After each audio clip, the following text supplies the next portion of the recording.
guys, I'm Angeline and this is your Game of Thrones episode recap. Let's review.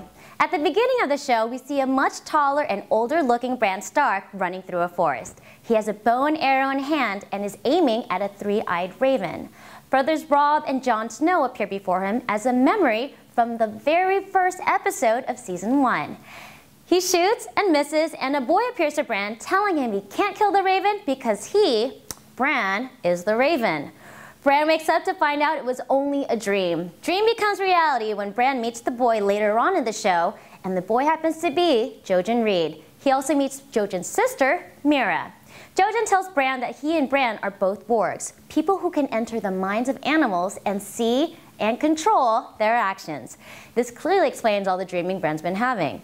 Robb finds out about the people in Winterfell being slaughtered, the castle being burned to the ground, and nothing of Bran and Rickon. What the heck? He tells Lady Cat the news as well as the death of Cat's father, which was a pretty depressing scene in the show. Cat asks about Theon, where we're later taken on into a dark room in a dark castle where Theon is tied and being tortured, and I was just loving that scene. No lie.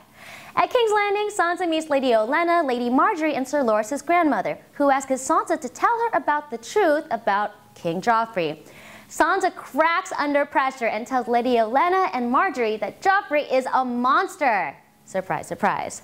Elsewhere in the castle, Shae asks Tyrion for a favor, which is to watch over Sansa from Littlefinger, as she was advised to do so from Roz in last week's episode. Elsewhere in the forest, we see none other than Arya Stark and her friends, who are discovered by the Brotherhood Without Banners. They are freed until they run into none other than the Hound, who identifies Arya as a Stark. And dun dun dun, you gotta wait till next week.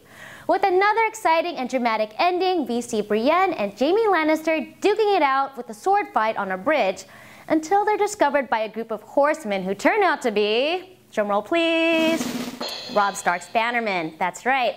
Cannot believe that and I'm so excited to find out. So, till next week, I'm Angeline and that was your Game of Thrones episode recap. Thanks for watching.